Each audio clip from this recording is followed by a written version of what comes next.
Y'all ready? Yeah. Let's go. Come on. Tiger Rag Radio is on the air. Let's crank this thing up. We're statewide, breaking down the latest happenings with LSU athletics. This is us. Hear from the coaches, Put together a defense that puts us in a position to win the SEC. the players, Having fun and we working, baby. That's it, baby. the recruits, Show some passion and some heart. and those who cover the Fighting Tigers of LSU and the All SEC. those things are going to be there, which are important. It's 2 hours of nonstop LSU What talk. a privilege. I mean, you get to represent LSU. Tiger Rag Radio is brought to you by Cummins. Cummins creates power solutions that the world depends on. Helm Paint and Decorating. The paint experts of Louisiana. Louisiana Beef Industry Council. Max Home. And the East Baton Rouge Parish Library.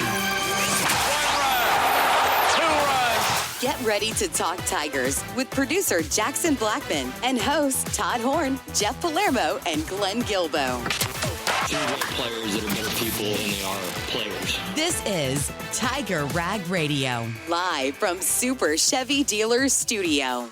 And good evening, everyone. Jeff Palermo, News and Sports Director of Louisiana Radio Network, along with the Executive Editor for Tiger Rag Magazine, Todd Horne, and the Editor, Glenn Guilbeau. Another great show lined up for you here tonight. A little bit later on, we will hear from Mike Detillier from WWL Radio. Andy Martin, the head football coach at University High, will also join us as well. And Todd and Glenn, how you guys doing tonight?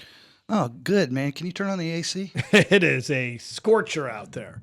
It's not even baseball weather anymore. It's just like survival mode at this point, as far as walking from the car into the building. It's brutal. Yeah, so in your capacity as the news director of the Louisiana Radio Network, have you talked to any of these meteorological geniuses about why it's so muggy? It's because it rained 35 consecutive days before this little heat dome that has hit us. Where have you been the last 40 summers? Los Angeles. Yeah, right. That's right. Yeah. Los Angeles. Yeah, it's so funny. I was watching the Weather Channel this morning, and Stephanie Abrams is like, she was given the temperature, and she goes, and it's 6:30 in the morning.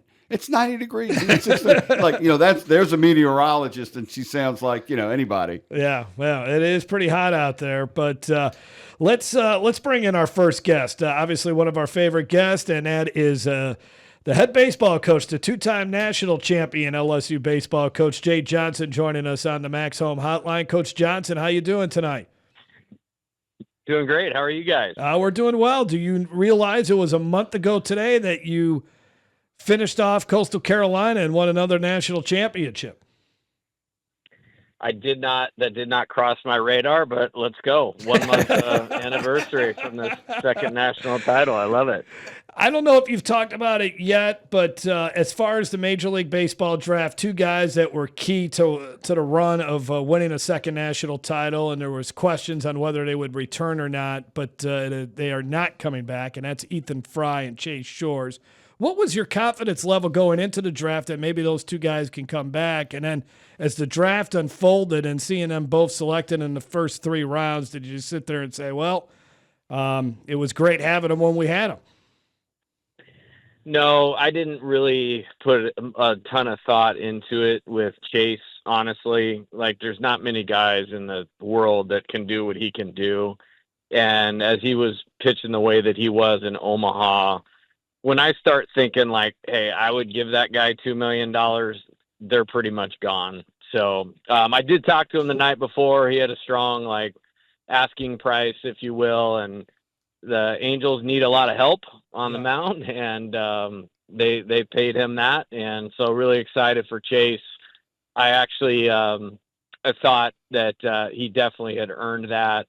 And same with Ethan. I think it's a guy that maybe if you don't coach him every day, you might not appreciate how talented and how good he is. I was always concerned with losing him, I guess, but we had a pretty specific parameter. It was $1 million, and it was the first day of the draft. And there was one team that was willing to get that, and that was the Astros. And so I would just say good scouting by the Astros, and very happy for both those guys. I mean, in the rich history of LSU baseball, they're on a list of players that won 2 national championships.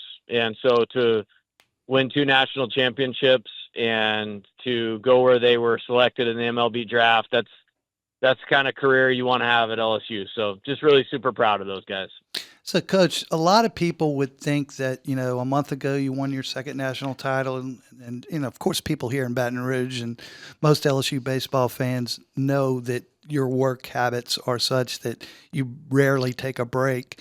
But there was no vacation time for you. You had to basically start building your roster, remaking your roster right away. You brought in a lot of key transfer portal players. But my question for you is, before we jump into the roster and where it's at right now, the scholarship limits changed, and it now becomes more about the roster limits, and the roster is limited to 34 players. So you have to be down by 34 players on opening day, correct? Kind of. This is really complicated to explain, so I'll do my best. There's a new roster limit of 34. However, if a team or program designated some players that if they had to cut the roster to 34, you could have as many as you want, as crazy as that sounds,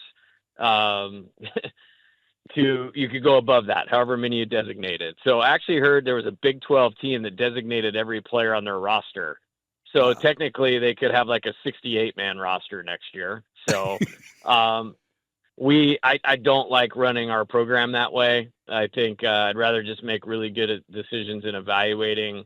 So we would be able to have a maximum of, I believe, 42 players for next year, but LSU kind of came in and said, regardless, it's got to be at 40. So that's probably, we're going to land somewhere between 34 and 40 on the roster next year. And does that 40 number stick for next year too, or is that just a 1 year exception?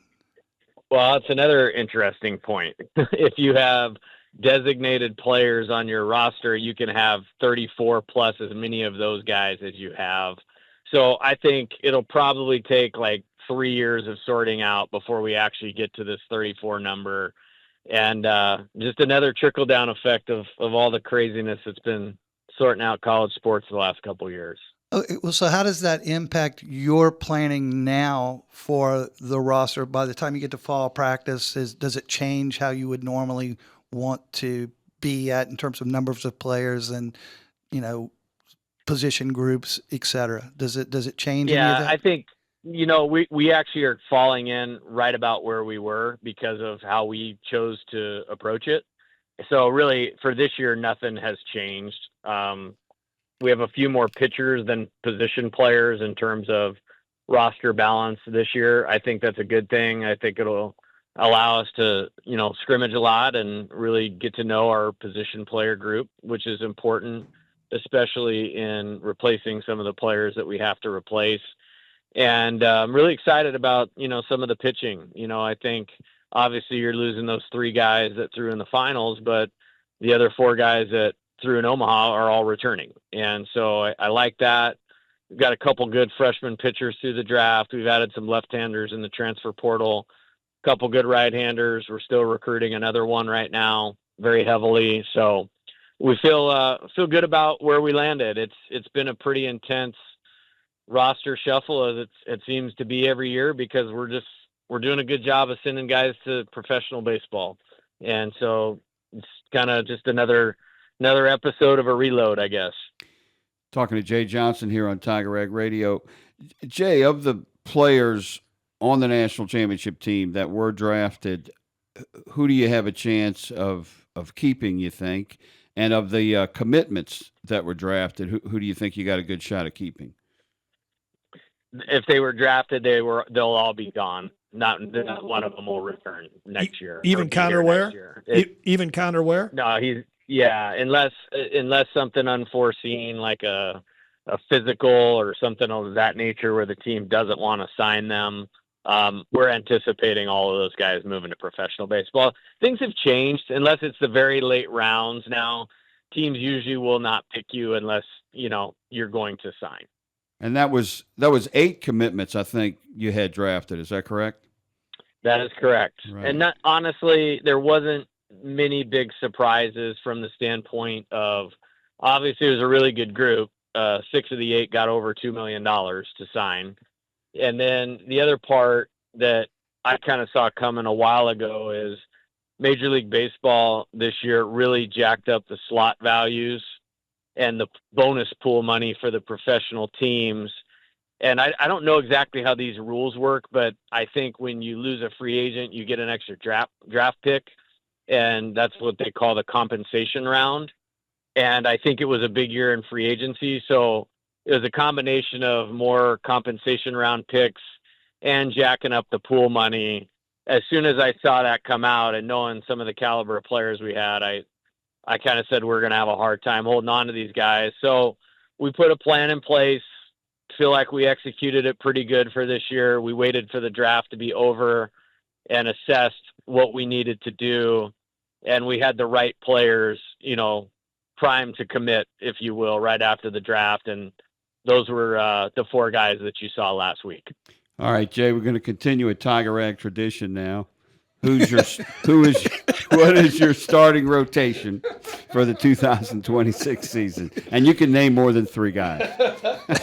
Yeah, I'll name 21 and let them all sort it out. So no, we feel good. We feel good about these young pitchers that we had this year. Obviously, Kason Evans won every freshman All-American award that you could possibly win. He was sensational for us. You probably start with him. I was up in the Cape Cod League last week doing some stuff. I got a chance to watch Maverick Rizzi throw. Had his last outing last night. He had 4 really good outings. I think he's primed to take over one of those key spots, whether it's start or, one of those key guys you go to out of the pen. Zach Cowan obviously had a terrific season. Feel great about him. I'm really excited about the direction that William Schmidt is moving in and his training this summer and maturation as a pitcher. Cooper Williams was great for us as well. I think some of these transfers, Cooper Moore from Kansas, he threw 90 innings at Kansas, going to have a good opportunity there. We did get kind of what I would call Cade Anderson lucky with one of our freshmen. Marcos Paz had Tommy John surgery at the end of his junior year of high school, very similar to Cade. And he would not be putting on an LSU uniform if that had not happened. And so I'm really excited about him. Reagan Ricken, and then Jaden Newt, who threw a really key inning in that game against us from Arkansas. Santi Garcia, lefty from Oregon, that we had signed, has shown some good starting qualities. So I think it's going to be a fight for the ball, and that's usually when you have your best pitching staff. So, like I said, there's one more out there we're trying to get, and if we can add him to those guys, we feel pretty good about where we're at. Coach, Chris Stanfield had to surprise you by coming back. I think you thought he was going to get drafted, and he did not. So now your complete starting outfield is back. But does that present a problem with you in center field where you plan to have Curiel in center field this year? No. You know how you solve problems is through communication ahead of time. And so it was pretty clear that Derek was going to play center field this year.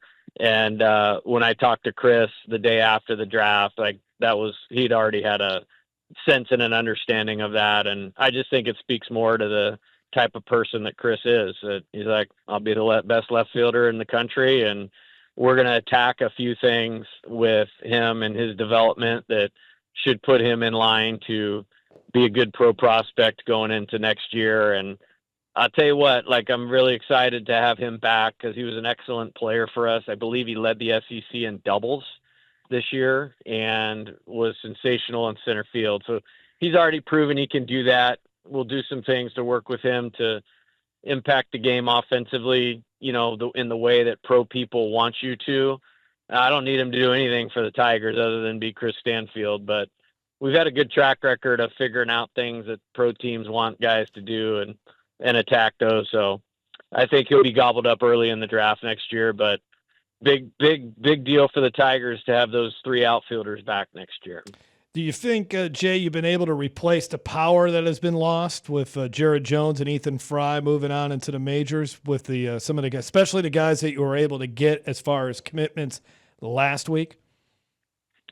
Well, what's funny about that question is I got asked this question a lot last year, and everybody was very concerned about that, and we ended up winning a national championship. And so I feel what I would say to that is I feel good about the evolution of some of the players in the program in terms of I think guys get better playing for us. I think you'll see a little more power out of Jake Brown, Derek Curiel, Stephen Milam. I think Cade Aaron Beatty has exceptional power.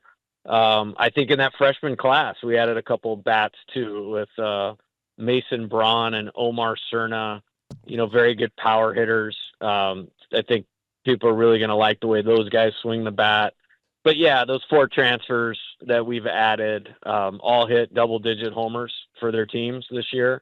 I think I did this math in my head because I got tired of answering this question last year, but I think we added 65 homers in the portal in those 4 players. And I think we had 78 going out in a career, between Jared and Ethan. So we did the best we could, and we'll coach them up on managing the strike zone and hitting liners and playing good offense, and I think there'll be enough power there. See, he rather answer the question about the rotation than yours, Palermo. Yeah, Glenn's question was better than mine, which usually occurs. Maybe this is our last question here for you, Coach. Is Braden Simpson next year's version of Daniel Dickinson? He could be. Played at a similar program at High Point. Very proud of Braden. He had some potential offers in the draft that he decided he wanted to come and do this, and is an excellent person, great power, can really impact the baseball. Really, really excited. Maybe a little bit different player than Danny, if that makes sense, in terms of his physicality, more of a power player, but he has played some first base, second base, third base. So I'm excited to sort some of the defensive things out. I think you guys would know better than me, but I think we broke the LSU record for fielding percentage this year. And so that's going to be a big point of emphasis in the fall, trying to play defense at the level that we did this year. So 1 month anniversary of the second national championship. You and the wife going out to eat tonight then to celebrate? We actually are with Coach Burtman and Richard and Susan Lipsy, Janice and Billy Guitro, How about Ivan and Jen Cabrera. Well, look at that. Look at that. Yes. Name dropper, you. I guess we're celebrating. Name dropper. Thanks a lot, Coach. We'll let you get off to what sounds like a great dinner. That's like a who's who of, if you could name 5 people you'd want to have dinner with, there's 2 of them right there for sure, easily. All right, thanks a lot, Coach. We appreciate it. All right, guys. Thanks. All right, Jay Johnson, the LSU baseball coach. We'll take a break. First break here on Tiger Rag Radio. Stay tuned. A lot more coming up on the show. Don't go away. Welcome to the Chevy Lightning Round. Guess the clues to win. First team, you're up. Powerful, commanding, unstoppable. Silverado. Adventurous, fun, techie. Trailblazer. Stylish, nimble. Trax. Innovative, electric. Blazer EV. Lightning Round champions. You've guessed all the right Chevy clues. Wherever the year takes you, explore it together in the Chevy of your choice. See your Super Chevy dealers today. Tiger Rag Radio. The details do matter. Every step, every hand on the ground, every route, everything that we do has a purpose. We are really focused, and our attention to detail is going to be unmatched.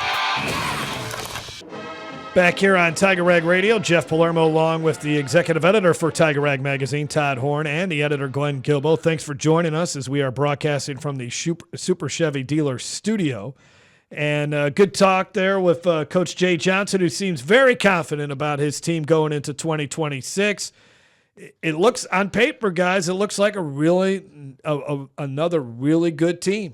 Hey, so, I hadn't jumped on you for not showing up last week and leaving me by myself with Glenn on the road.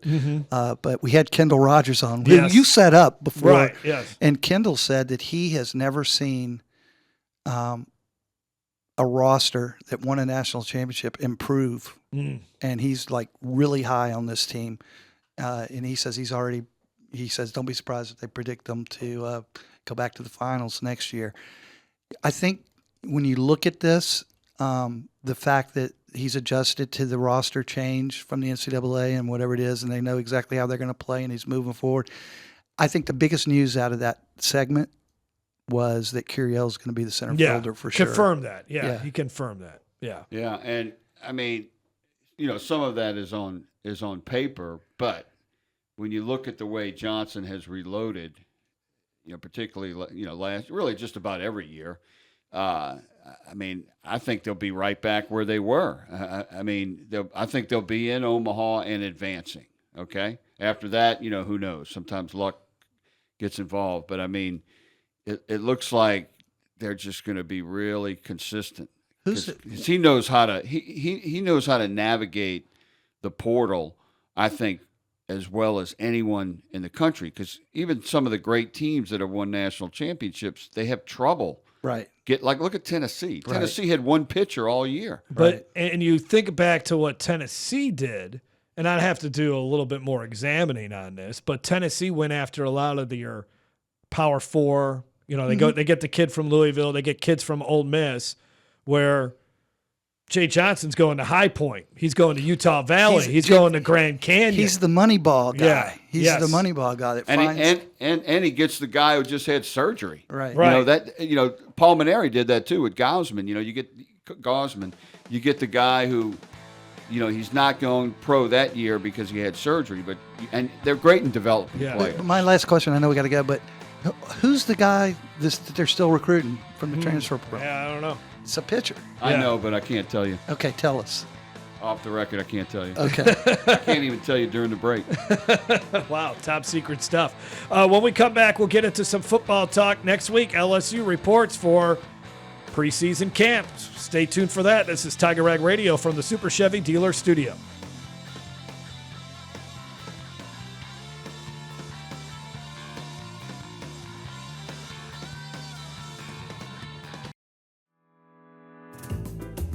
July is jumping at your East Baton Rouge Parish Library. Discover new ways of researching your family history. Learn how to market your small business. Enjoy programs and performances for all ages. We've got it all. For more details, go to ebrpl.com. That's ebrpl.com. Now more Tiger Rag Radio, live from Super Chevy Dealers Studio. Back here on Tiger Rag Radio, Jeff Palermo, along with the executive editor for Tiger Rag Magazine, Todd Horne, and the editor, Glenn Guilbeau. A week from today, LSU football reports for preseason camp, first practice on July 30th. Last week, SEC Media Days. Before we jump into, and I know we were on during the middle of SEC Media Days. Wait. How do you know that they're starting practice on the 30th? I have sources. Yeah, well, I have sources. Nobody Just else like knows I can tell you that. who Jay Johnson's having dinner with tonight. He's having dinner, and who's he recruiting right now? I don't know what that. pitcher is he recruiting? I don't know. I have no idea. You guys have to fess up and tell me this. I have no. July 30th does sound early. No, it's actually 1 month before the game, though. It makes sense. It makes sense. Yeah. August 30th is the season opener against Clemson. Yeah. Yeah, but we haven't talked about the SEC media preview, what the voting was, because that was okay. after Yeah. our All show. right. Yeah. So the LSU's picked fourth. And they really I think the bigger headline was Norris Sellers ahead of Garrett Nussmeier as far as preseason All SEC quarterback. Makes absolutely no sense to me. I don't care how good you think what the ceiling is for Norris Sellers.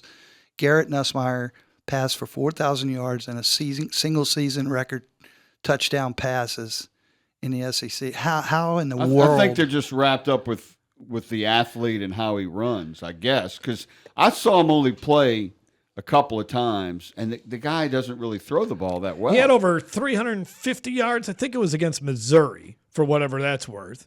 I mean, he had some big games. But I don't care. I mean, but Nussmeier was much more consistent over the course of a season. I thought we would be talking about Arch Manning if there was anybody that was going to be number one. Well, at least Lenore's played last year. Yeah, I know, but that's what I'm saying. That surprises me. I could see the name and fame of Arch Manning catapulting him to that false status or whatever. But But third team. to me, it makes no sense at all that Garrett Nussmeier is not number one, and I don't care what anybody says. Well, Garrett's efficiency numbers were really low, 42 in the nation, 10th in the SEC. That's because of the interceptions, 12 of them. But, yeah, as compared to the other starters coming back nationally, I'd say he's right up there, because he just has to fine-tune a couple of things. Really, everybody's comparing him to Jaden Daniels and Joe Burrow because of their fabulous senior years. Nussmeier's junior year, I think, was better than both of those guys. For sure. Yeah. By far. The only difference, and I know this is not going to surprise you when I say this, but the only critique I actually have two critiques of Garrett Nussmeier. He made irrational, bad decisions at times, poor judgment, exercised poor judgment at key times last year, and he didn't run the ball enough. And I think he's going to correct both of those this year. Yeah, and I mean, I don't know if Nussmeier was by far better than Jaden or Burrow's junior year, because Burrow really finished strong his junior year. I mean, that Texas A&M game, and he was never shy about running the ball. So, I mean, I think Burrow went into 2019 probably not as well thought of as Nussmeier, but I thought he was going to be really good. And I thought Jaden really showed a lot his junior year too. I think it's kind of close, really, but I'd give the edge to Nussmeier on those three.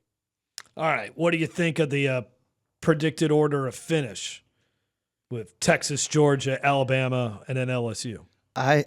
I think that if LSU does finish fourth, which the SEC the media is hardly ever right in these predictions, but if they hold true and LSU finishes fourth, I think LSU's in trouble, because I don't think they make the college football playoffs with finishing fourth. So do you think only 3 SEC teams make the 12-team playoff? I do. I mean, and it depends on their records, and it depends on a bunch of different things, and it's hard to make that prediction at this time. But I just cannot see, and this comes from having my head buried in the A26 simulations all weekend, watching them. But I just cannot see LSU, number one, finishing fourth, and I can't see them making the college football playoffs if they do finish fourth. Well, they could have 2 one-loss teams and 2 two-loss teams, and they would probably all 4 make it.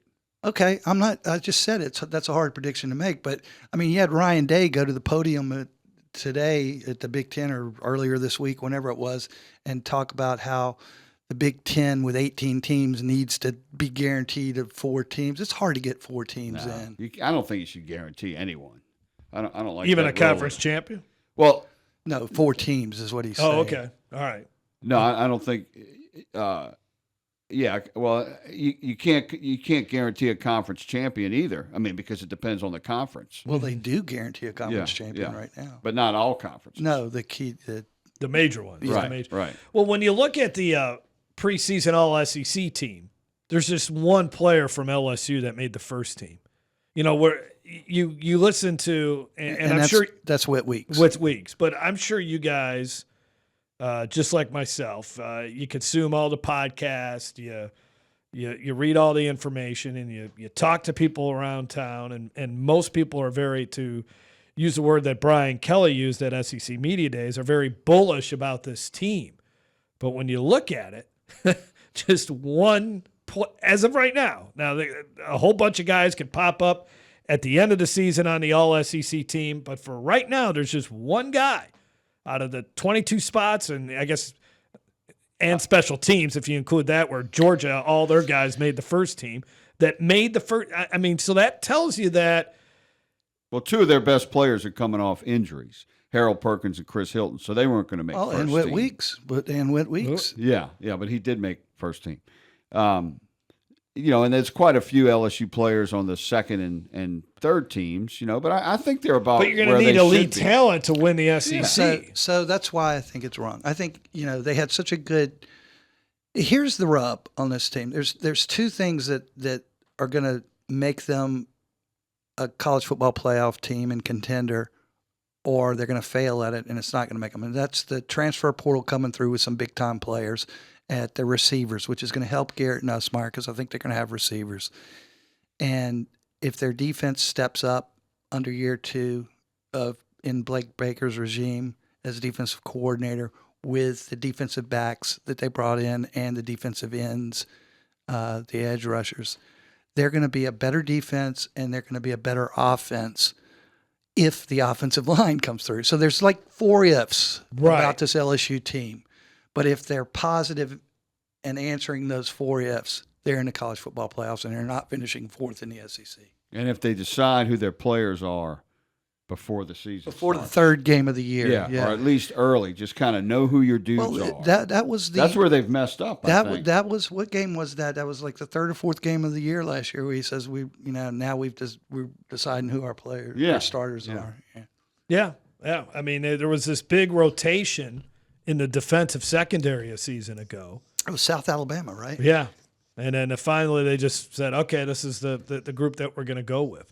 I think there's a lot of good talent, but how much elite talent is on this team? Well, when you look at the roster, I think they have a lot of, Patrick Payton at defensive end.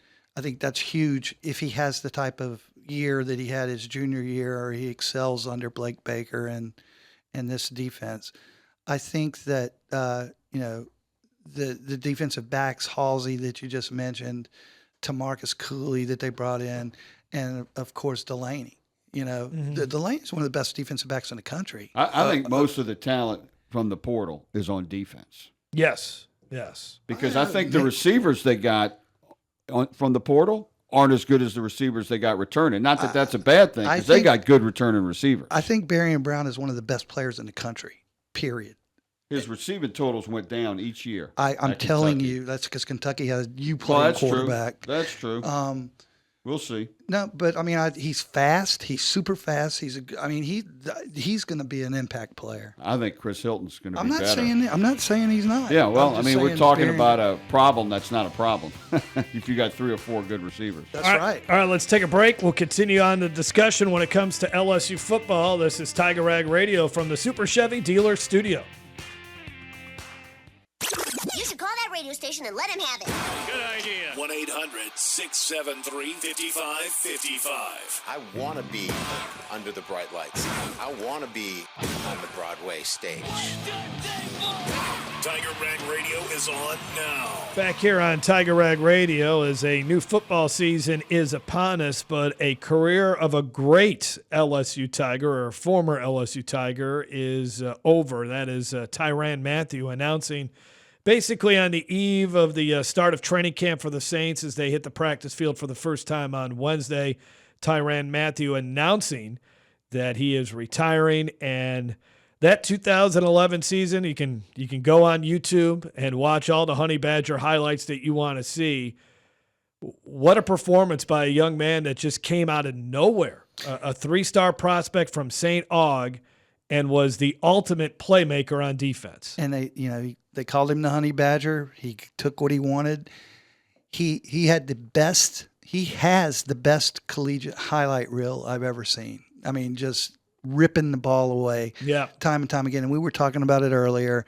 And he finished his college career with 11 forced fumbles, which is the single most amount of forced fumbles in the SEC in a career. Amazing. And for it to be from a defensive back, he played basically a nickel back most of his career, and he was just always making the big play. Not counting the special teams, the punt returns, and et cetera. Just the defensive havoc that he would be a great player on Blake Baker's defense. You think about the West Virginia game, the return he had there, Oregon, the SEC championship game where LSU really kind of came out. Offensively, they weren't doing anything in that game, and then it was a terrible game for their offense. A terrible and game. For Jordan Jefferson, it was one of his worst games. Yeah, of many. And he was big in that game as well. I mean, just and you lose sight of it. The guy was a Heisman finalist. He went to New York. Yeah, and he 2011 was his sophomore year. In 2010, he was okay, but he wasn't really known as the Honey Badger, but the Honey Badger was kind of coming around that summer.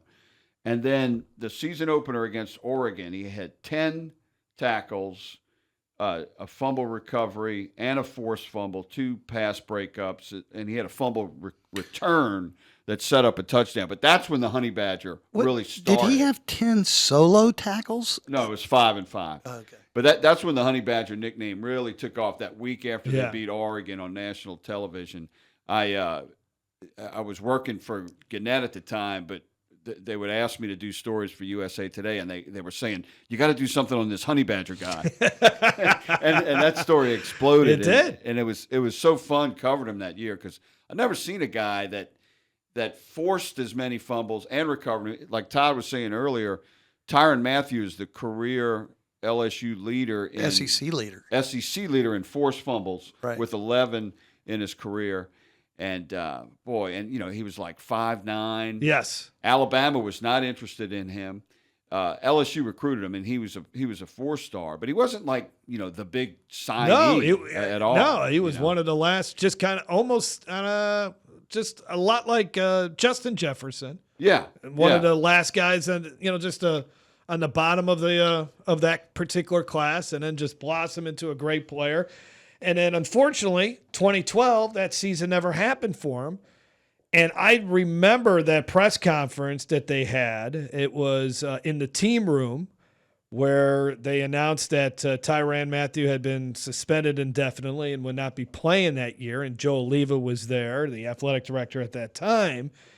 And you just felt the sadness, even from Joe Oliva, saying, I wish I didn't have to do this. This is not what I wanted to do.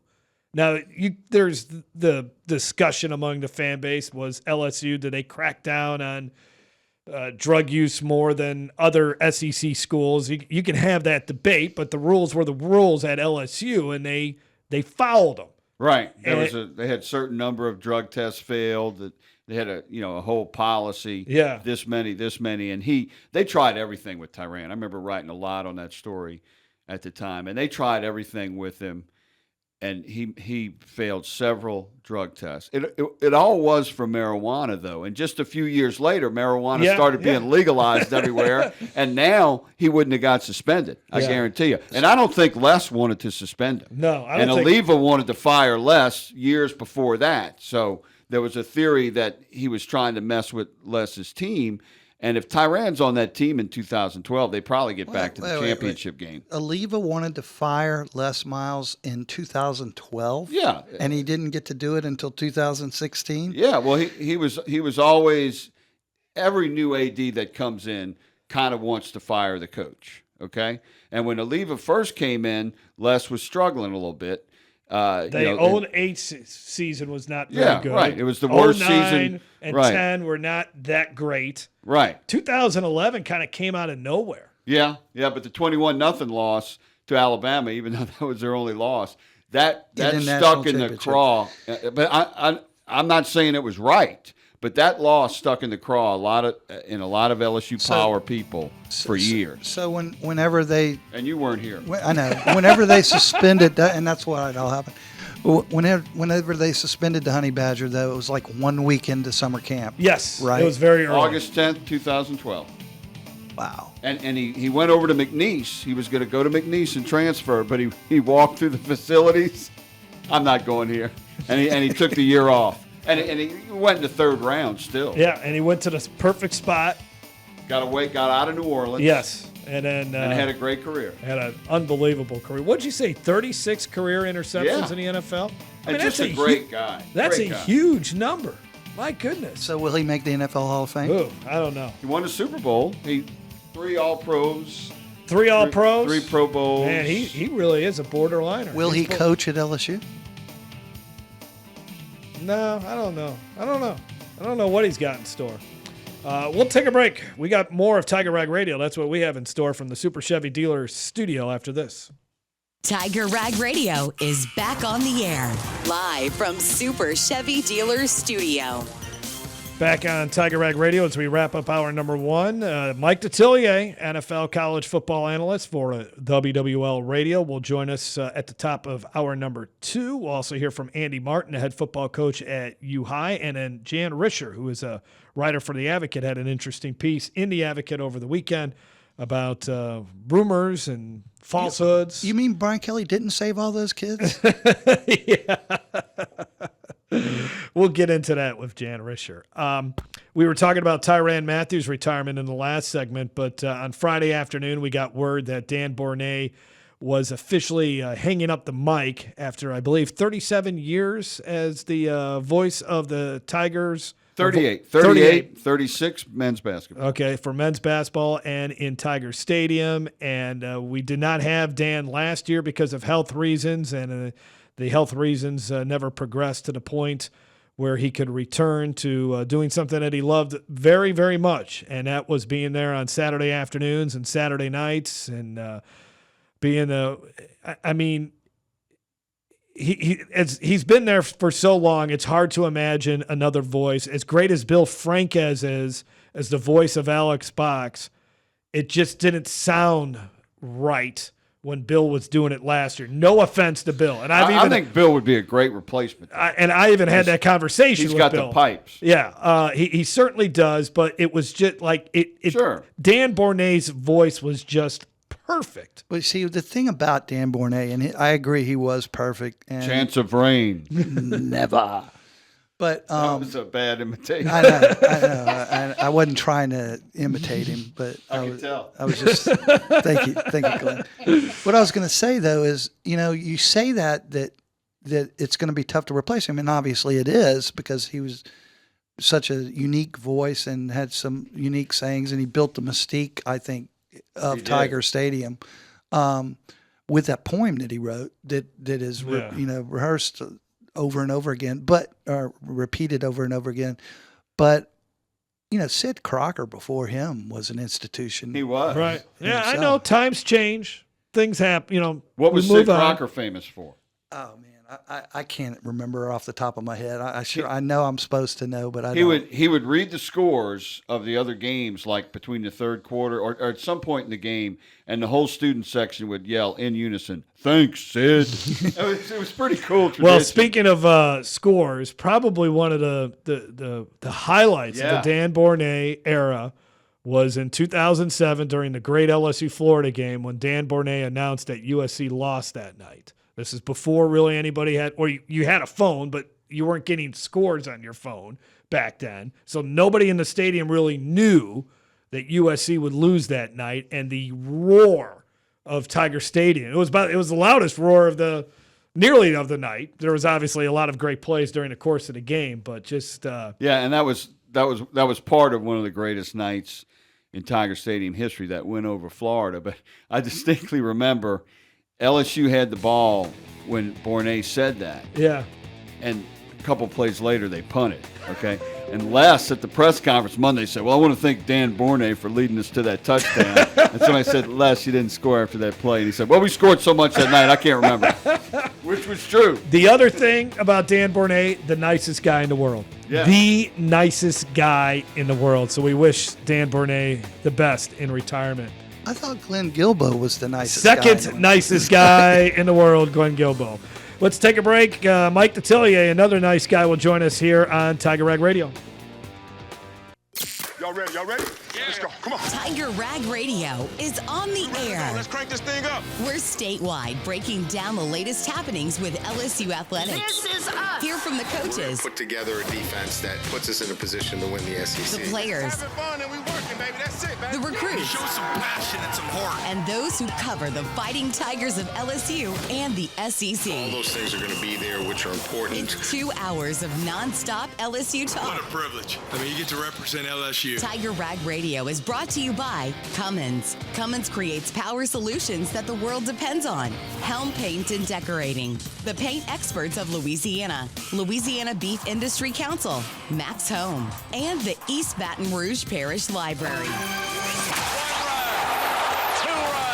Get ready to talk Tigers with producer Jackson Blackman and hosts Todd Horne, Jeff Palermo, and Glenn Guilbeau.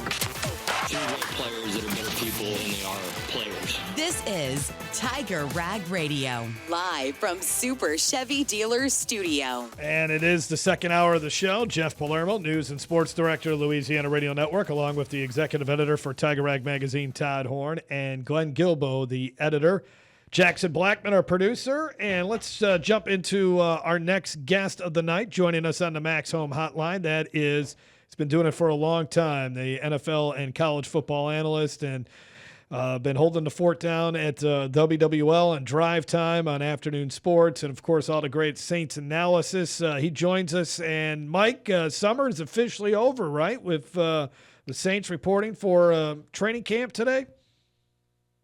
Well, yeah, they've reported today, but some ain't over. I've been outside, so it's damn hot.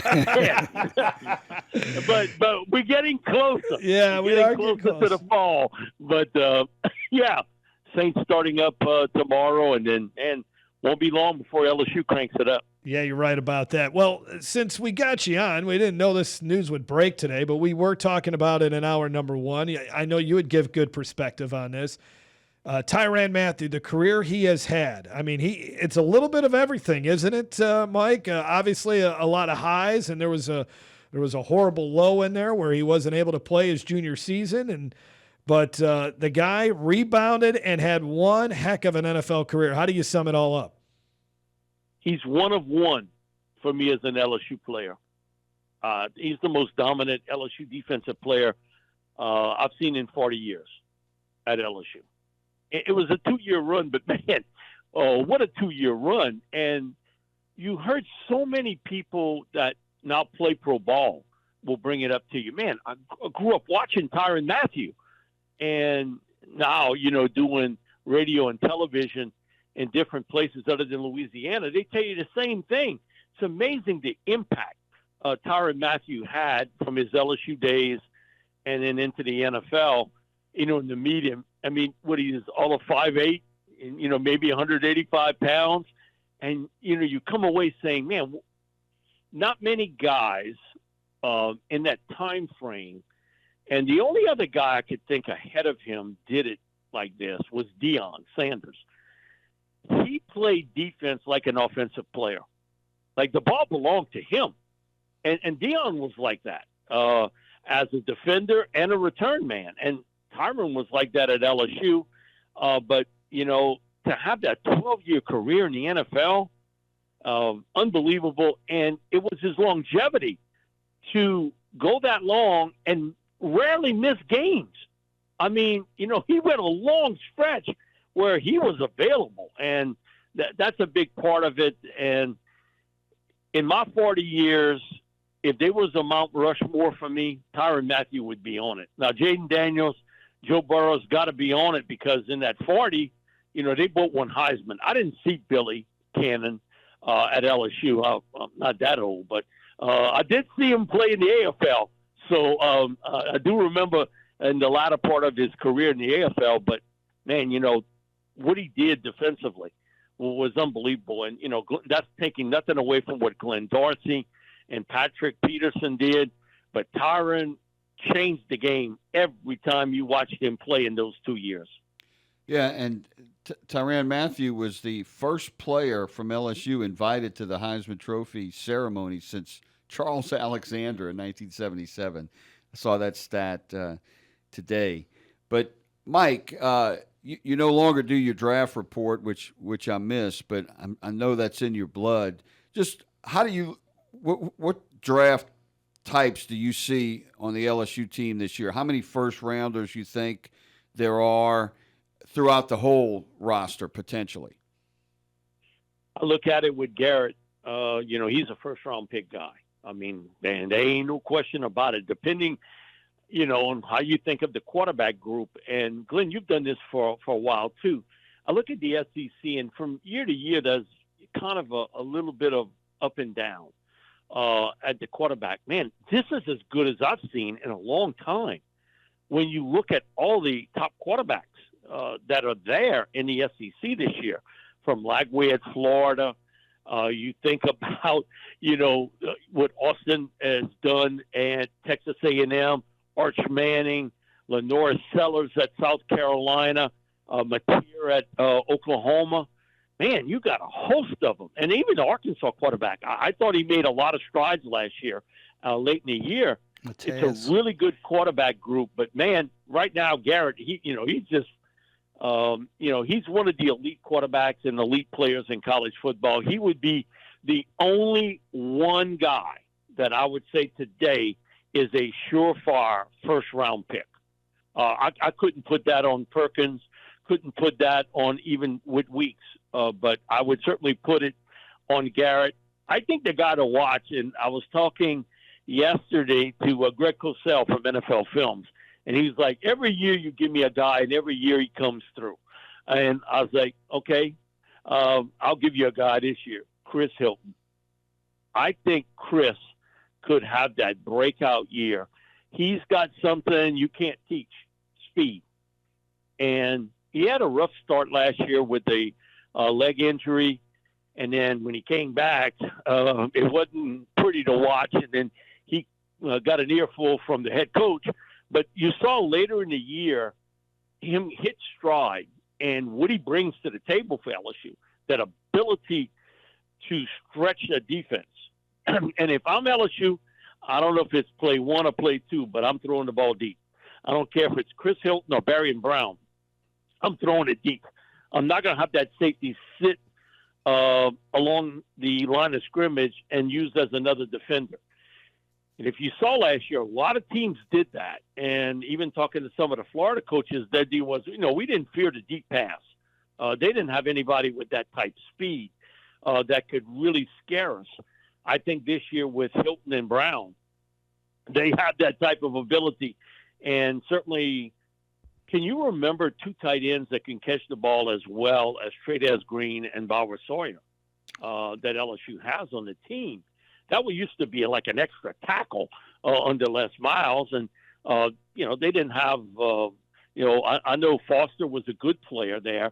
But, man, you got some elements there that could really, really come through for you. So, I would say right now the only surefire first-round pick would be Garrett Nussmeier, the guy to watch, though. And I would say two of them. One's Barry Brown, but the other one is Chris Hilton, the wide receiver, because, man, you can't teach speed. Speed had never had a bad day in his life.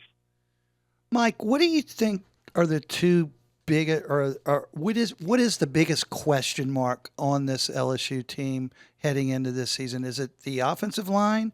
Is it the defensive line? Is it the safety position? What is it? What's the biggest question? I think offensive line, because it's certainly jumbled, and you only bring back one guy from a year ago, and it's the first time LSU's ever had four offensive linemen pick. I think you got to go back to 1947. I wasn't covering it and doing the draft report back then either. So, but man, that. And I always put a lot of emphasis on that when you look at teams entering the season and offensive line play, because I'm a big believer that is the last piece of the puzzle to come together for a team. And you playing a Clemson team game one, and they got two cats up front that can really get after it along the defensive line. That, to me, is the big question mark, and how it will look. Because even though DJ played center last year, there's no guarantee that he's going to be the starting center this year. He may end up being the starting guard. Right. You got in a couple transfer guys. I feel much better about the tackle position. And I went back and I watched the game against Baylor and how well the two young tackles, how fundamentally sound they were. And in obvious third down passing situations, they handled the pass rush of Baylor very well. And Baylor threw a lot of different looks at them to try to confuse them, and they were able to pick it up. My issue is right smack dab in the middle, center the two guards. How that's going to look, the communication there, who becomes the alpha dog as the chirper up front. The other spot for me would be at cornerback and how it breaks down. And will Mansour be a corner? Will he be a nickel back? I've not heard rave reviews about a corner as a freshman since the days of Patrick Peterson as DJ Pickett. Right. I mean, everybody that's been around him has made that comment. Coaches, so we had Manning camp. So Nussmeier, first thing, we start talking in the interview, and I did ask him in the interview, and he looked at me and he was like, "Hey, DJ Pickett, I ain't seen nothing like him." And how many 6'4" corners are there out there? You mean, man, I think about draft guys. The biggest corner I ever scouted was Bobby Taylor at Notre Dame. He was 6'3.25". That's the biggest corner I ever scouted. Bobby played 2 years at corner, then they shoved in the free safety after that.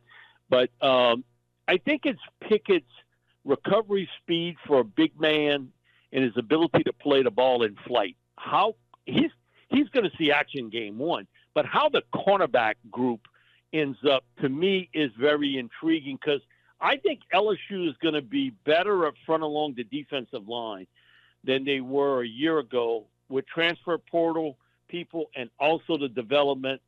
I think McKinley has got a chance to be a really big-time player up front. The intrigue, though, guy, is Perkins. Right. How are they going to use him? And my thing is, I ain't reinventing the wheel. Hey, see the guy who takes the snap? You get after him. Mm-hmm. Man, I ain't worried about you dropping into coverage or nothing else. You get after the quarterback. That's what you can do the best. And so, the NFL, let them develop you overall. What you can help me do is get pressure on the quarterback. See ball, get ball. Well, Mike, you already alluded to it. The pressure that LSU is going to face at Clemson in that season opening game, and of course LSU's coming off of, under Brian Kelly, 3 straight season opening losses, 5 straight overall. So it's been 6 years since LSU opened the season with a win. And how important is it? 2 questions. How important is it for this team to have a good showing and a win at Clemson, because they have so many components coming together? Is that important? And number 2, why is Brian Kelly putting so much emphasis on this? And do you agree with what he's doing? Man, it's a lot, because you haven't won an opening game since 2019. That's okay. Coach O and Joe Burrow was on that team back then, and Jamar and Justin. So, man, it's been a long ride that you haven't won the season opener. And I think, just think if they don't win it this year, what's the first question you're going to ask him next year? Hey, what about the season opener against Clemson? So I think he wants to get that pressure off of him, and I think he has put a tremendous emphasis on winning game one. That's a tall tale, that you got to face there, because you've got a quarterback who you're going up against, who I think is every bit the Heisman candidate Garrett Nussmeier is. I think Kate Klubnik is that good, and he's got some mobility skills. He can take off, run with it, and we saw his progression last year, and just watching him at Manning and how comfortable he is throwing the ball. He's mechanically sound. He had some young receivers a year ago. Man, they were running a 10-yard route, 12, 13 yards, and they made Klubnik sort of look bad at times. Come on, run the route right. You're making your quarterback look bad. And he's got those guys back. They've always been able to run the football pretty well, and they've always been pretty good up front seven. But, man, it's a huge game for them, and it's a huge game for Clemson. To think about it, they're going to be a favorite in every game this year. If you take that first game out, the mix. Here's the crazy part. We've had 5 different prognosticators on from different agencies to pick game one. Every one of them has picked LSU, and that scares the crap out of me. Because, man, I don't like consensus. I don't like that at all. And everybody has picked LSU in that game, but, man, a lot of pressure. Really, to be honest with you, all 3 of you, is that I think there's pressure on both teams here. Yeah. Because it doesn't get any easier for LSU. You think about the month of September, and you've got to play Florida and Ole Miss. And, man, we saw defensively last year. I was really surprised how well Florida played. And you got, your freshman quarterbacks got some experience. Yeah. Ole Miss looks totally different on defense now, and they got a young quarterback, but you're playing them on their home turf. So, man, a lot of emphasis on both teams, but the pressure is really on Kelly because of the fact of losing 3 straight home openers. And I think the pressure's even racking it up a little bit more, Mike, by the fact that they've announced that they are putting so much more emphasis on this game, because now if you don't win it, I mean, that's just another level of questions but coach, you put so much emphasis on it and you didn't get it done. What's going on? So well, here's the funny thing, Jeff, and talking to Klubnik, we do the interview, and once it stops, he was like, okay, he said, I know you're affiliated with LSU. I was like, I do pregame, and he was like, okay. He said, is LSU really that good this year? I'm like, yeah, they're going to be really good this year. And he was like, okay. And so, he starts talking about Pyburn and, some of the defensive linemen and Whit Weeks and Perkins and, that sort of thing. He was sort of grilling me a little bit on it. And so I get where he was coming from, and I could hear it in his voice now that game 2, they have great emphasis on to try to beat that, because, man, you think about the ACC, that's a different kind of score than the SEC, that they could run the table and play in the national championship game if they could beat LSU with that type of momentum early in the season. Mike, thanks a lot for your time. Look forward to talking with you more as the football season moves along. Appreciate it. Stay cool out there, my friend. Yeah, that's why I'm inside, guys. So Thanks, Mike. The great Mike Detillier, longtime college football and NFL analyst, does a great job in the afternoons on WWL Radio in New Orleans. We'll take a break. Much more of Tiger Rag Radio when we come back.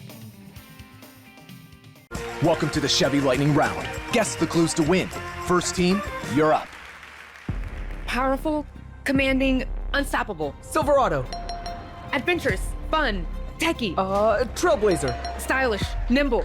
Trax. Innovative, electric. Blazer EV. Lightning Round champions. You've guessed all the right Chevy clues. Wherever the year takes you, explore it together in the Chevy of your choice.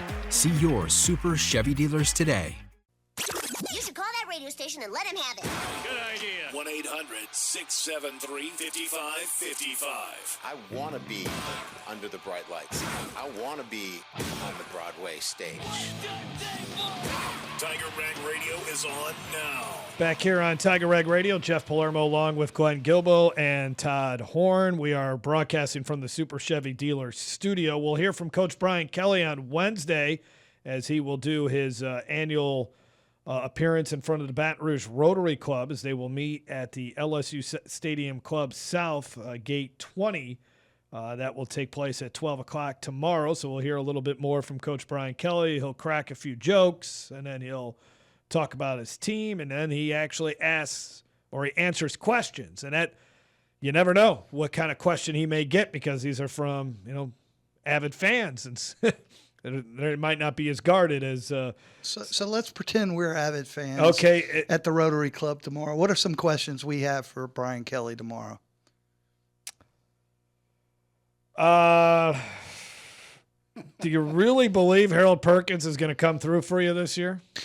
Well, so Blake Baker was on off the bench with Matt Flynn and Jacob Hester this morning, and he believes that both Harold Perkins and Whit Weeks are going to have great years. I would say the other question I would have is, what gives you so much sense that you're going to have a running game this year when you haven't had one in your 3 years you've been here? Amen. That would be my question. And they need to have a running game, otherwise they're going to have a long year. With 4 new starters, and the guy that you brought in as your starting center didn't even work out as your starting center during spring football. He was a freshman, a redshirt freshman. So he does have. Oh, he was at center during spring. I'm saying with the first unit. No, Chester was with the first unit at center. No, but he was. I'm sorry, maybe I misunderstood. But he's not supposed to be the starting center next year. Well, he wasn't. You brought in Braylon Moore to be the starting center, right? But he held him off. Right. But DJ stayed at center all spring. Well, see, that's the problem. In the spring, don't believe in the portal so much. No, I'm gonna play both sides of the fence here. There's a chance that none of the portal players LSU signed will start on the offensive line. There's also a chance that Braylon Moore will replace DJ Chester, like Detillier said, and DJ Chester moves to one of the guards. Maybe. And the reason that's a real possibility is because in the spring they didn't play depth chart ball at all. That's what they said. So they start that right away in the Well, summer. let's see. I think you're going to have at least one transfer in the starting lineup on the offensive line. Yeah, I actually believe Braylon Moore moves to center. There's a chance that not one portal player starts on offense this season. Mark my word. I don't know. I don't think so. I think Bauer Sharp at tight end is going to be started. As Green. I'm not saying I think you're going to see two tight ends a lot of the time. Okay. They're going to be in a 12 formation. All right, we'll take a break. More coming up after this. July is jumping at your East Baton Rouge Parish Library. Discover new ways of researching your family history. Learn how to market your small business. Enjoy programs and performances for all ages. We've got it all.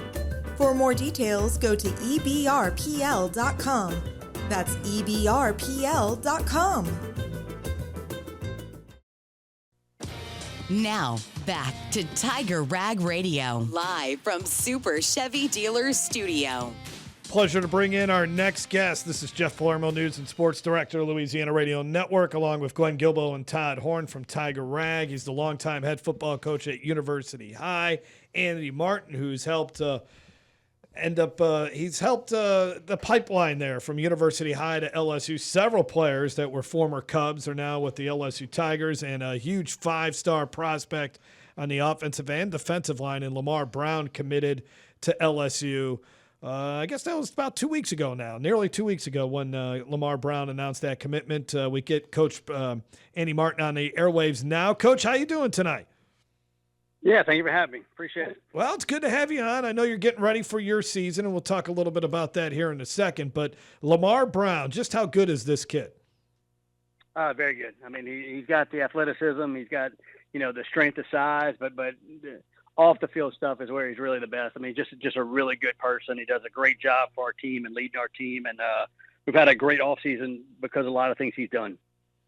So, Coach, he played both offense and defensive line for you, plays that, but he's projecting as a defensive lineman. Why is that? Well, he's our anchor on the offensive line. He's our best offensive lineman, and just shows to his character on how unselfish he is that he's willing to pretty much play the most of his snaps on the offensive line to continue to be our anchor, and then when he can, we'll get him on the defensive line. It's tougher when it's early because it's so hot outside, and we got to try to watch the reps that we can get him, but it just shows the character of the kid, the fact that he's going to do what's best for the team. How difficult was this recruitment? It seemed, I read one report anyways, that even the night before he announced that he's going to LSU, he was still very much undecided between LSU and Texas A&M. I think Texas A&M and both Texas A&M and LSU did a good job recruiting him, and I don't know if it was the night before, but he was still trying to just figure out where the best spot for him would be. I think for a long time he thought it would be LSU, but just wanted to make sure that would be the case. And like I said, both sides did a really good job of recruiting him, but LSU was his first offer, and LSU really did an outstanding job of continuing to recruit him and making sure that they made him a priority. Coach, how much influence did you have over his decision, or were you relied upon by him during his decision-making process? Look, I'm not trying to affect their decision at all. That's on them. We sit down after their visits and he goes and we talk about how the visits went and that type of stuff. But at the end of the day, it's whatever's going to make him happy. And I'm glad he stayed home because I get to watch him play now. But it's whatever's the best for him. You mentioned his character. Give us an idea of his personality. I know he's at least on his day of his commitment, not a man of many words, but give us an idea of how his teammates react towards him, what he's like in the classroom, and so forth. Yeah, he's a good student in the classroom. He's pretty quiet, unless you really get to know him. And then around his teammates, he likes to joke around and stuff like that. But if you kind of just saw him and what you saw in the commitment day is kind of him. He's a little bit more quiet. But as far as being a leader on the field and those type of things, something else goes on, and he just takes control out there and just done a really good job in the offseason for us. But yeah, if you kind of just saw him, you'd see him hanging out, and just being a normal kid. And but a lot of personality once he gets to know you. From a skill set perspective and assessment as a coach looking at him, how does he project so highly in college, at the Power 4 level, at the SEC level? He plays with great leverage. He's blessed with some great size, and he's so athletic. I mean, he ran, right around a sub 4.8 on the 40, and just shows his athleticism. But the biggest thing is he's got great hands, great leverage, which is what they're looking for, and so athletic. And the things that they're going to ask him to do, he's going to need to have those with him. He knows the game really well, and I think him playing so much offensive line helps him on the D line because he knows the type of blocks he's receiving, and the things that he wants to do on the line, he's able to reverse that, and it just allows him to play at a fast pace. Let me ask you about some of the other kids that are former U-High Cubs and are now over at LSU. Keelan Moses. Now he's a personality, right, Coach? Yeah, now Keelan's a little bit more of a personality than Lamar. Yeah, he's a little more out there. Keelan's going to do a great job for them. He's going to play linebacker. Keelan's obviously athletic. Athleticism off the charts. He does a great job of reading and diagnosing plays and being able to stick his nose in there. But he also defends the pass very well. So he's a very well-rounded player that LSU is going to play well for LSU. I know a lot of people are hoping Jordan Gilbert can play well for LSU. I don't know how much you communicated with him last year, but how injured was he a season ago to where he is now, and after having the surgery and ready to go here this year? Yeah, I'm excited for his year this year. He basically played on one shoulder last year. We talked a good bit, and we've talked since. And he had the surgery. The surgery was very successful. He's recovering very well, and looking forward to a great year. And I can't wait to see him healthy this year because Jordan's a great leader. He really is. He was a great leader for us. And I've talked to some LSU coaches, and he does a great job of leading out over there. And so I'm excited to see his performance on the field this year. I think you're going to see a different player this year. Do you expect him to be more physical on the field, and was that shoulder hindering him from doing that? Yeah. I think so. I mean, for us, he was a great tackler. He very aggressive downhill kid, and you could see he just couldn't do it. He couldn't. That shoulder was really bothering him, and I mean, he had to have a good surgery. I mean, it was a surgery that to repair some things in there that are going to, and once it heals, and it is, and he's able to get going this fall, you're going to see a different player. Coach, when you look at LSU, and I'm not asking you to be an expert or a prognosticator, but they have a lot, as a football coach, they have a lot of new players that are even the older players that are, from the transfer portal that they're going to depend on to step up for them and blend in with the current team. Do you see challenges in them being able to do that, or how do you think they can pull that off? Well, I think that's the landscape of college football, so it's got to be figured out. I think that LSU, if you recruit the right kid, you can get anybody to blend in there. And I think they did recruit some high quality kids. The transfers, from everything that I've heard, are good quality kids that are coming in and want to learn the systems and want to get on the field right away. So I think that makes a big difference in the type of kid you recruit. And I think that college coaches are going to continue to try to figure this out, because I think that's going to be the norm moving forward. Well, go ahead, Todd. Well, I was just going to say, since you brought that up, how does that affect you with high school players going into it, and how's it changed their recruiting over the last 2 or 3 years? Yeah, it's definitely changed recruiting. I mean, as a college coach, and I understand what they're looking for. They're looking for the kid that can come in right away and help them win right away. And every coach needs to win right away to keep his job. So I think that's what they're looking at. Some of the colleges are still trying to figure it out where they can recruit those high school kids and let them develop and do all that. I do see better players trickling down to some of these smaller schools. Yeah. And I think that some of these smaller schools haven't seen some of the players that they're getting now. And I think they know that it might only be 1 or 2 years, but they're going to get the most out of them for 1 or 2 years, let them get in the portal, and then go big and see if they can do that again. Well, I look at a kid that you had as your starting quarterback the last 2 years, Emil Picarella, 6'2", 215 pounds. Someone like this 10 years ago, Coach, would not be walking on at LSU. They would have a scholarship somewhere. I mean, it's just because of the transfer portal, these type of kids get squeezed out. But I was always very impressed with Emil. I mean, I don't know if his future is with LSU, but what are your thoughts on him at least giving it a try at LSU and seeing if he can't catch the coach's attention there? Yeah, Emil was a great player for us, made great decisions. He's got a very plus arm, And I think he's going to do a good job at LSU. You know, he's excited by getting coached by Coach Sloan. I think Coach Sloan's going to really help him in his development. All right, Coach. Good luck this season. Looking forward to seeing your team play. You got, again, a bunch of studs on that team, including Lamar Brown. Thanks a lot for your time tonight. Thank y'all for having me. I appreciate it. All right. When we come back here on Tiger Rag Radio, good stuff there from Andy Martin, the head football coach at U High. We'll talk with Jan Risher with The Advocate about, she looked into that story, if you saw it, that Brian Kelly saved a whole bunch of people in Texas from the floods. We'll get into that when we come back here on Tiger Rag Radio. How you doing? This is Snoop Dogg. Tiger Rag Radio. Ladies and gentlemen, boys and girls, you are tuned in.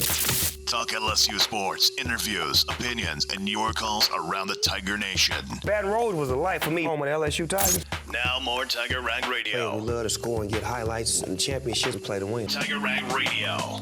Back here on Tiger Rag Radio, good stuff there from Coach Andy Martin over at U High. You might have seen the headlines after the tragedy in Texas, or I guess even during the tragedy in Texas, where so many people lost their lives from that catastrophic flooding there. But some strange headlines pop out that LSU coach Brian Kelly saved 165 people, and the LSU football team donated $50 million to help in the relief efforts, and just all these kind of stories that pop up on and people share it on Facebook and different social media channels. And it turns out none of it is true. And then it gets even weirder when you find out exactly who is authoring or publishing this stuff. And Jan Risher, as a good reporter dug into it. And she joins us here on Tiger Rag Radio from the Super Chevy Dealers Studio on the Max Home Hotline. Jan, thanks a lot for joining us here on Tiger Rag Radio. How you doing?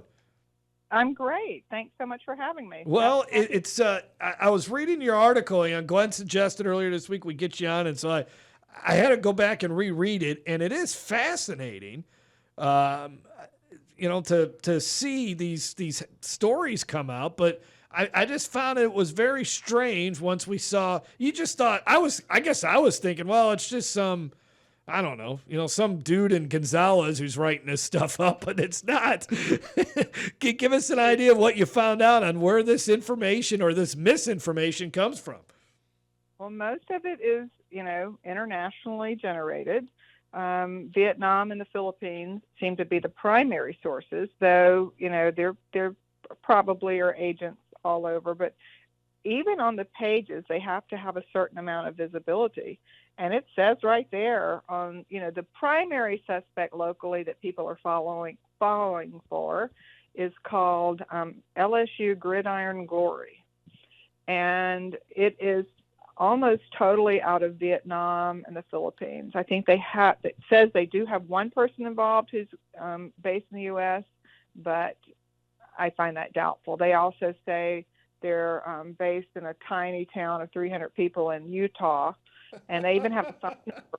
I called the number, and it's this woman who has a farm, and she and I were able to talk about weaving because she had no idea. No connection to LSU whatsoever. Wow. No idea. So it's just, in this time of weird fake stories, if it seems like it's not true, it is probably not true. Yeah, you're right. Yeah, and great work, Jan. And,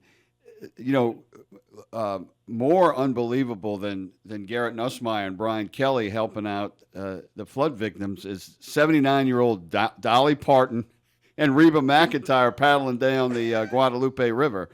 I couldn't believe that. Same boat. I think the same boat. Same boat, same background as Brian Kelly and Garrett Nussmeier, by the way. God. Well, Jan, great columnist. You've written a lot of great columns about Kim Mulkey, Skip Bertman. Who was your first phone call to when you started digging into this Facebook fake news? Well, the first thing I did is I just started looking deep into the Facebook pages to find out what I could about, what kind of source was there. And lo and behold, there were those phone numbers. I called the one in Utah, and she was just bumfuzzled. And then I found there's a Sooner Gridiron Glory, just like LSU.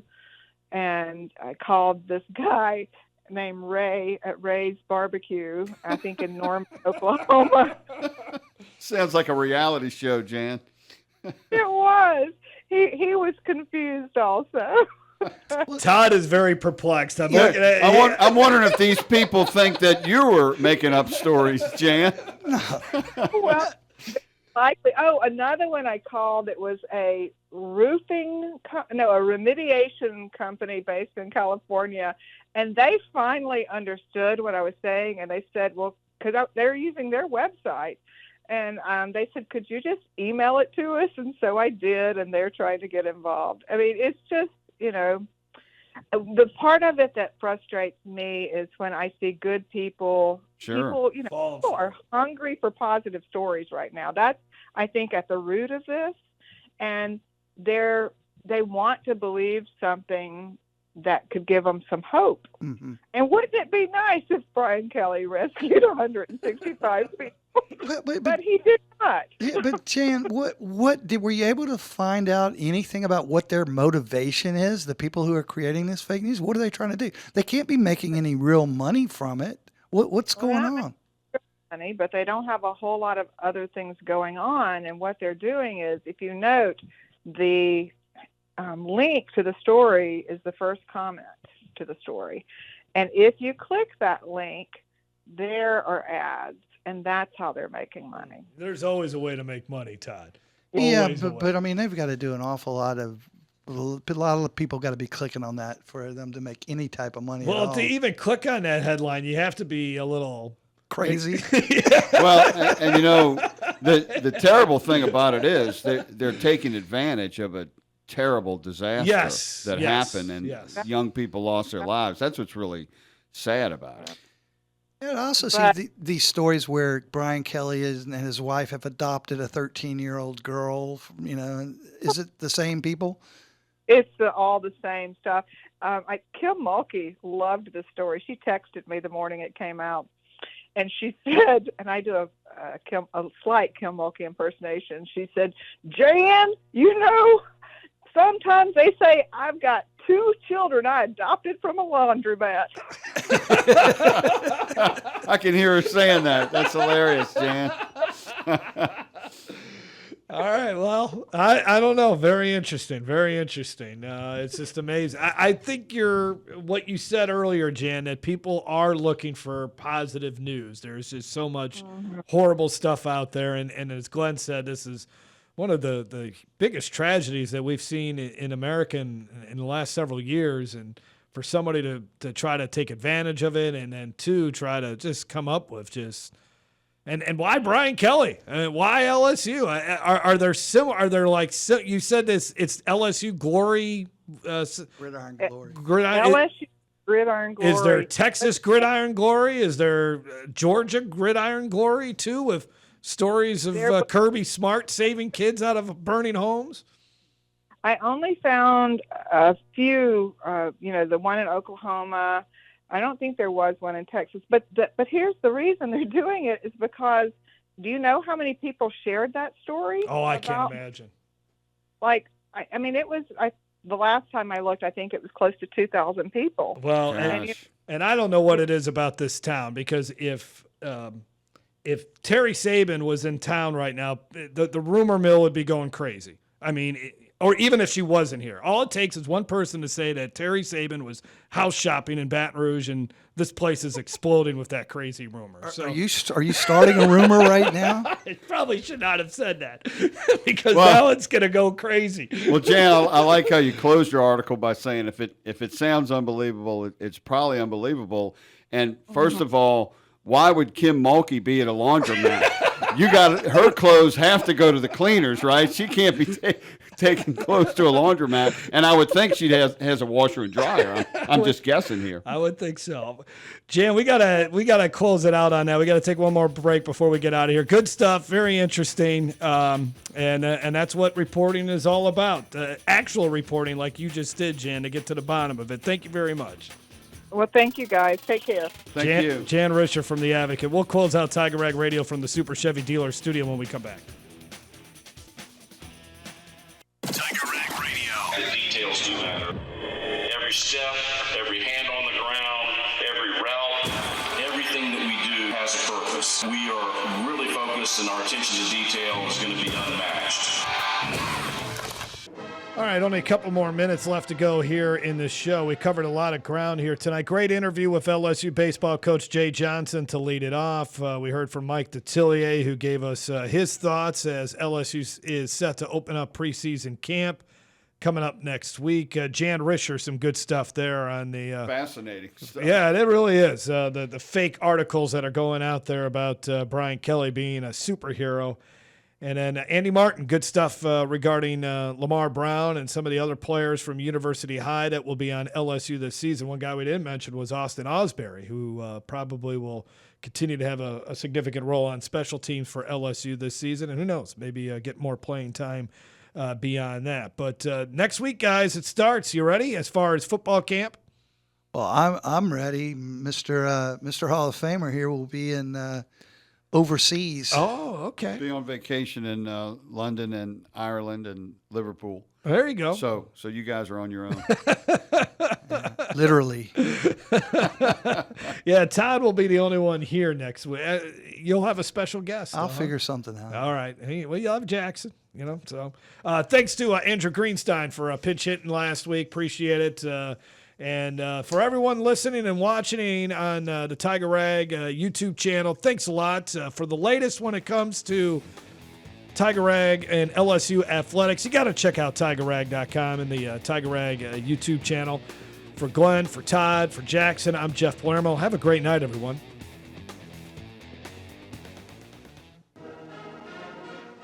Tiger Rag is everywhere. Online at TigerRag.com.